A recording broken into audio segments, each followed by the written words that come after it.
जी, तो आज हम बात कर रहे हैं अभी वर्डप्रेस को ज़ेम्प पे लोकल होस्ट में कैसे इंस्टॉल करते हैं। एंड फॉर श्योर वर्डप्रेस के साथ ही इसके साथ जो कॉन्सेप्ट आता है वो डेटाबेसेस का आता है कि डेटाबेस कैसे क्रिएट करने होते हैं आपने लोकल होस्ट के ऊपर। क्योंकि वर्डप्रेस को रन होने के लिए क्या चाहिए, कहीं स्पेस चाहिए, डेटाबेसेस चाहिए, स्टोरेज चाहिए। वो अगर आप नहीं क्रिएट करते तो खाली ज़ेम्प पे वर्डप्रेस इंस्टॉल अगर आप करके बैठ जाएँगे, तो उससे ये नहीं होगा कि वर्डप्रेस रन होना शुरू हो जाएगा, बल्कि आपको डेटाबेसेस भी क्रिएट करने होते हैं। अब इसका तरीका क्या है कि आप wordpress.org की वेबसाइट पे जाते हैं। ये हम उस वेबसाइट पे हैं, वहाँ पे आप डाउनलोड वर्डप्रेस का जो कोई भी लेटेस्ट वर्जन उस वक्त wordpress.org पे मौजूद है, उसको आप डाउनलोड कर लें। वो आपके पास डाउनलोड हो जाता है ज़िप फाइल की सूरत में। देन वो ज़िप फाइल आपके पास आती है और अब आपने उसको वहाँ पे एक्सट्रैक्ट करना होता है। एक्सट्रैक्ट कहाँ करना होता है? This is the crucial part basically.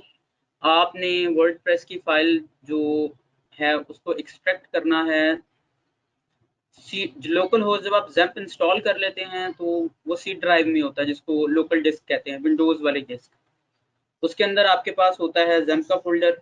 Windows के साथ ही ये विंडोज़ इंस्टॉलेशन है तो ये ज़ैम्प मौजूद है। इसके अंदर एक फ़ोल्डर होता है htdocs। ये बेसिकली आपका कंसर्निंग फ़ोल्डर है जहाँ पे आपने अपना वर्डप्रेस इंस्टॉल करना होता है। और इसके अंदर फिर आप अपनी कोई ऐसा फ़ोल्डर बना लेते हैं जो नाम से आप वेबसाइट बनाना चाहते हैं। तो मैंने इस फ़ोल्डर पे क्लिक किया और इधर न्यू फ़ोल्डर इसके अंदर एक क्रिएट कर लिया। बिलफर्स उसका मैंने नाम रख दिया टेस्ट साइट फॉर टेस्ट। बिलफर्स मैंने उसका नाम रख दिया साइट फॉर टेस्ट। अब इस फ़ोल्डर के अंदर आपने वर्डप्रेस को एक्सट्रैक्ट कर देना होता है। तो वो जो ही आप वर्डप्रेस एक्सट्रैक्ट करते हैं तो वो अगर हम देखें लोकल डिस्क में जाके, ज़ैम्प के फ़ोल्डर में जाके, htdocs में जाके, तो हमारे पास वो साइट फॉर टेस्ट का फ़ोल्डर है। इसके अंदर क्लिक करें तो वर्डप्रेस इंस्टॉल हो गया हुआ। इतनी सी बात है। मतलब आसान सा काम है। सिंगल 1-2 क्लिक करने से आपके सारे काम हो जाते हैं। लेकिन यहाँ पे एक बात समझ लें कि आपको अपनी टेस्ट साइट के अंदर फ़ोल्डर नहीं बनाना है। जो भी आपका वो वेबसाइट के नाम से आपने फ़ोल्डर बनाया है, उसके अंदर वर्डप्रेस की फाइल्स होनी चाहिए, यानी ये वाली सारी। तो मैं इनको कंट्रोल X कर रहा हूँ और यहाँ पे पेस्ट कर रहा हूँ, क्योंकि मुझे उस वेबसाइट का जो भी नाम था उसके अंदर वर्डप्रेस इंस्टॉल हुई भी चाहिए। तो इस तरह से आप सिंपल सा वे है कि आप htdocs के अंदर अपना सिंपल वर्डप्रेस के अंदर htdocs के अंदर अपना कोई फ़ोल्डर बनाएँ जो भी वेबसाइट आपकी है उस नाम से। देन उसके अंदर आप वर्डप्रेस को एक्सट्रैक्ट कर लें, वर्डप्रेस की ज़िप फाइल। देन आपकी वर्डप्रेस एक किस्म की इंस्टॉल हो गई। इंस्टॉल ये हो चुकी है, लेकिन इसकी वर्किंग तब होगी जब इसका डेटाबेसेस आपने क्रिएट किया हुआ होगा। तो डेटाबेसेस कहाँ से क्रिएट करते हैं? आप अपनी ज़ैम्प का जो कंट्रोल पैनल है उसमें जाते हैं। ज़ैम्प कंट्रोल पैनल को आप ओपन करते हैं तो उसके अंदर आपका माई एसक्यूएल होता है। एसक्यूएल सर्वर भी इसको कहते हैं, जो बेसिकली एसक्यूएल सर्वर होता है। लेकिन यहाँ पे माई एसक्यूएल है। इसके आप एडमिन पैनल को ओपन करते हैं।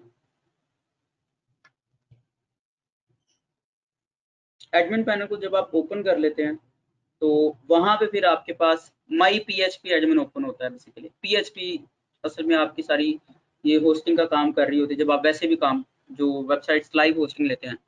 तो इसके अंदर डेटाबेसेस का ऑप्शन है। डेटाबेसेस पे हम क्लिक करते हैं तो उसके अंदर फिर आपके पास डेटाबेस क्रिएट करने का ऑप्शन आता है। डेटाबेसेस क्रिएट करने का ऑप्शन आता है।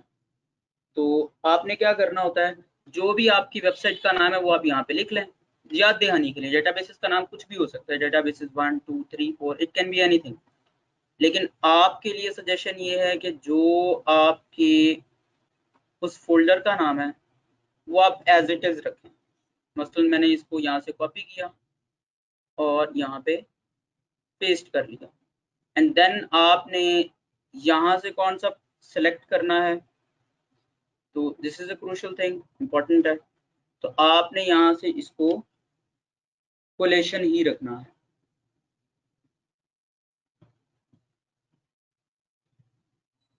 इसको आपने कोलेशन ही रखना है और क्रिएट कर लेना, तो आपका डेटाबेसेस क्रिएट हो जाता है। यानी ये इतनी सी बात है।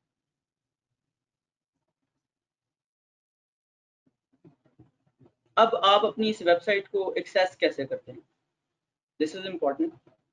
तो आपने एक्सेस कैसे करना है जी, आपने एक्सेस ऐसे करना है कि जो आपकी डैशबोर्ड होता है, जहाँ पे आप सिंपल आप लोकल होस्ट लिखते हैं अपने ब्राउज़र में जाके, ब्राउज़र आपके पास कोई सा भी हो, क्रोम हो, ओपरा हो, कोई सा भी हो, और उस पे आप लोकल होस्ट के आगे लिखें /, दिस इज कॉल्ड /, देन अपनी वो वेबसाइट जो भी आपने को फोल्डर का नाम रखा हुआ वो लिख के आप एंटर दबाते हैं,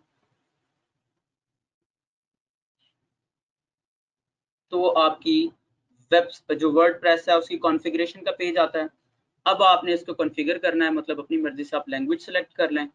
मसलन मैंने इंग्लिश ही रहने दिया यहाँ पे, इंग्लिश यूनाइटेड स्टेट्स। और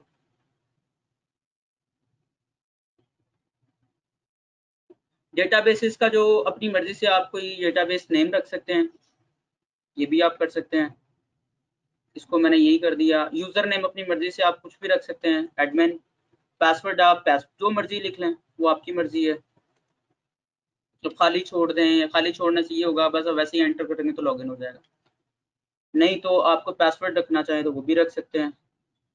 ये डेटाबेस का बेसिकली पासवर्ड है, ये वर्डप्रेस का नहीं है। एंड अगर आप एक ही जो आपका वर्डप्रेस है उस पे मल्टीपल वर्डप्रेस रन करना चाह रहे हैं एक ही डेटाबेस पे, तो फिर आप उसके लिए यहाँ पे वो भी ऐड कर सकते हैं प्रीफिक्स, जैसे WP_1, WP_2, WP_3। तो वो एक ही डेटाबेसेस में आप मल्टीपल वेबसाइट्स इंस्टॉल कर सकेंगे। अगर आप यहाँ पे इसको पॉइंट आउट नहीं करते तो आपका डेटाबेस एक ही वर्डप्रेस को सपोर्ट करेगा। लेकिन अगर आपने मल्टीपल, यानी एक ही जंप के अंदर आप मल्टीपल वेबसाइट की प्रैक्टिस करना चाहते हैं, तो फिर आप यहाँ पे प्रीफिक्स ऐड करें, WP1, फिर नए के लिए WP2, फिर तीसरे के लिए WP3। तो उसके बाद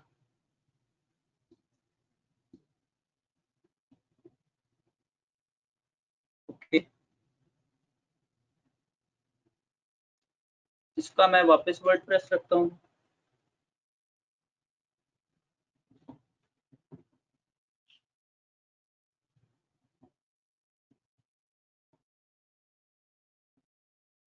या इसका आसान तरीका ये है, तो जो भी आपकी वेबसाइट का नाम है वो लिखें, यूज़र नेम में आप रूट ऐड कर लें, पासवर्ड खाली छोड़ दें और प्रीफिक्स रहने दें,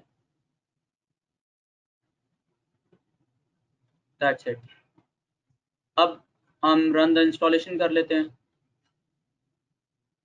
अब यहाँ पे आपके आगे साइट टाइटल है, आगे वही काम है जो ऑलरेडी आप वर्डप्रेस इंस्टॉल करते हुए करते हैं कि जी साइट टाइटल, बिल्फर साइट का टाइटल मैंने रख दिया साइट फॉर टेस्ट। अब ये यहाँ पे आप डिसाइड कर रहे हैं वर्डप्रेस का यूज़र नेम और पासवर्ड। जब वर्डप्रेस का यूज़र नेम और पासवर्ड लगाते हैं जब आप कोई वर्डप्रेस को एक्सेस कर रहे होते हैं, तो it can be admin. Password अपनी मर्जी से आप लिख सकते हैं कुछ भी। ये जब आप सिंबल्स यूज़ करते हैं तो आपके पासवर्ड यूजुअली स्ट्रॉन्ग हो जाते हैं।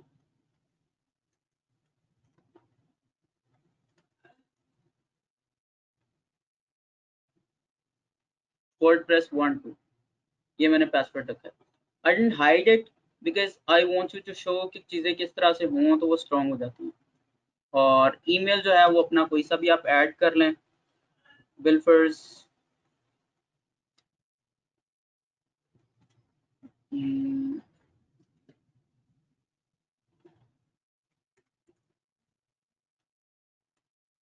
For example I added an email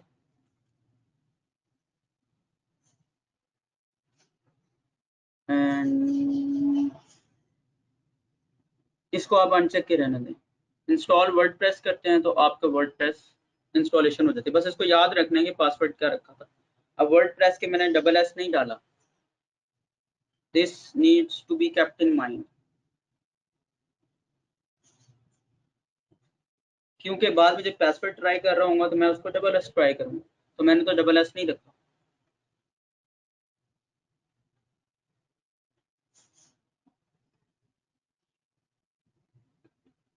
इसको मैंने फिलहाल सेव कर दिया, लॉगिन।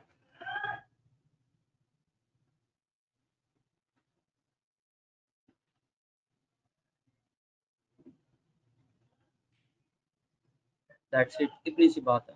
तो ये आपके पास लोकल होस्ट में, अब ये लोकल होस्ट है जो आपने अपनी वेबसाइट, वो फोल्डर का नाम रखा हुआ था बेसिकली वही वाले सारे, हम उसी कीवर्ड के साथ आगे चलें। तो आपके पास अब वर्डप्रेस इंस्टॉल हो गया। अब इसके अंदर आप वो नॉर्मल जैसे आप चलाते हैं, प्लगइन्स इंस्टॉल करें, थीम्स इंस्टॉल करें, वो ऑब्वियसली आप थीम्स में जाएं, थीम्स ऐड करें, प्लगइन्स में जाएं, प्लगइन्स ऐड करें, देन आपके आगे वो सारी चीज़ें होंगी, वेबसाइट बनाने वाला काम। यानी आप चाहे इसको एज अ टेस्ट सीख लें, इंस्टॉल कर लें, या फिर आप सही वाली वेबसाइट बनाएं किसी भी रियल क्लाइंट की, सारे तजर्बे यहाँ पे करें लोकल होस्ट पे, देन आप उसको अपलोड कर दें लाइव। तो जिस इतना सा काम है, सिर्फ स्टेप्स फॉलो कर लें तो गलती नहीं होती और प्रॉब्लम भी नहीं होती। तो स्टेप्स इंशाल्लाह आप सही से फॉलो करेंगे तो आप वर्डप्रेस इंस्टॉल करके आप अपनी मर्जी के थीम्स, आगे सारा काम आप वर्डप्रेस का चला सकते हैं।